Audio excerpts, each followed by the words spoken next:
Once upon a time, there was a very handsome mink whose name was Minsky-Korsakoff. He lived in a very lovely bay nestled in the rocks by the sea. Minsky's most prized possession was his closet of a full-length mink coat. In the afternoons, he would go fishing. He caught so many fish he would often stand on the rocks and feed them to the hungry seagulls. His best friend was a gull by the name of John. Every Sunday, John would visit Minsky for lunch. The raccoons, and their name was Peter, and the little one was called Charlie Rose, would come for brunch. They loved coming and were such welcome guests to the home. Looks like dinner at Minsky's tonight. Fish, my favorite.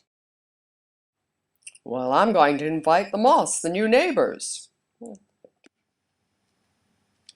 One day, some very poor moths moved next door. Now, Minsky wished to become friends. He knew the moths were so poor, and he thought that he could actually give them some fish to eat as well. He was a sweet old mink, wasn't he? Anyway, he decided that a welcome party was in order. So he invited all his friends and the moths to a Friday night fish fry. That was his specialty. Well, I'm sorry you don't like that. Unfortunately, moths do not like to eat fish very much. However, Minsky had something moths love: fur. In his closet, his beautiful mink fur coat.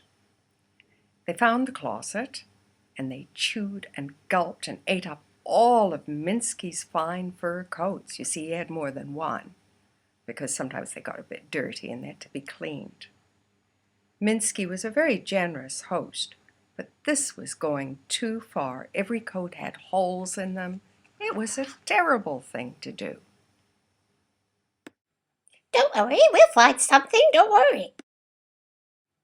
Oh no, my coats! Where are my coats? I'm freezing! I'm freezing! It's so cold!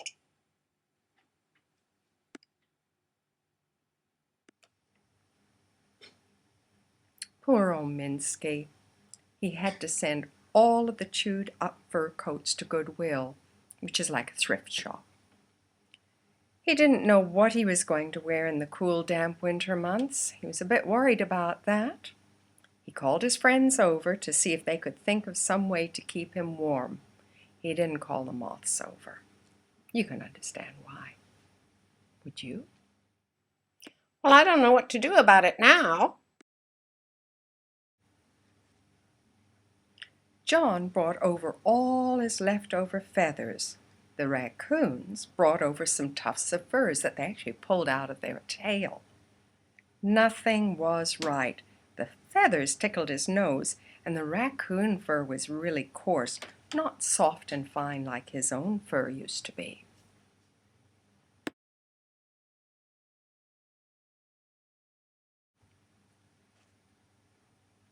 He borrowed another mink's coat because it was getting cold, especially if you're going fishing. And he had an idea.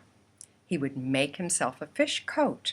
It would not tickle his nose or make him itchy. It would keep him warm while his fur grew in. It was only going to take a little while. He caught the fish and he sewed them all together.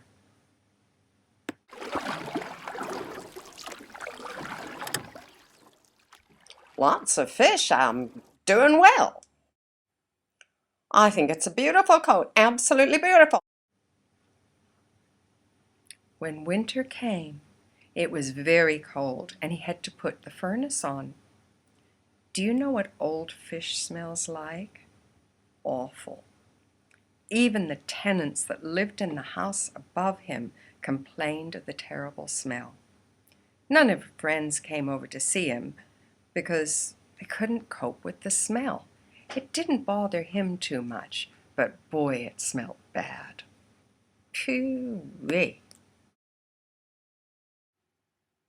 Nobody visits.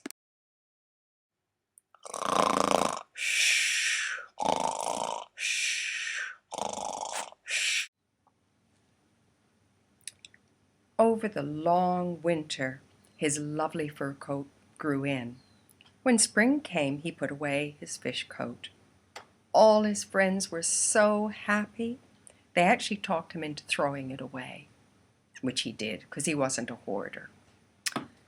They visited him again. He tried to be nice to the moths next door, but he always wanted to put on the fish coat when he saw them, but he no longer had it because it had gone to Goodwill.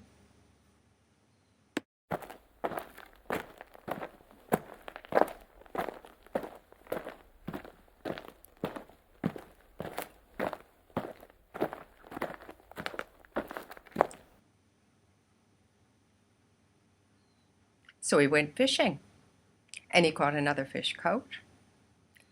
And so he also hung this one up so that when he saw the moths, he could obviously just put on the fish coat and they wouldn't bother him.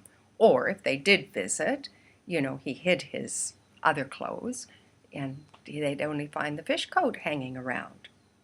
Well, one day the people in the upper house became so very tired of the awful smell. They went to the drugstore to see if anything could be done to prevent the fishy smell from ever returning. The man at the drugstore said mothballs. He said they smelled very strong and would hide the fish smell, and if you had moths, it would prevent them from coming. Well, that's what the people upstairs did, and they put mothballs everywhere. And everything smelt of mothballs, which don't smell that good either, but wasn't too bad. But you know what happened? The moths next door hated the smell, and they moved out. Well, the raccoons, who just loved Minsky, they all moved in next door. So they could have popcorn and parties every night of the week if they wanted to. So they all lived, what was that? Did you say happily ever after? How did you know? You're right. Let's get down and boogie, boogie.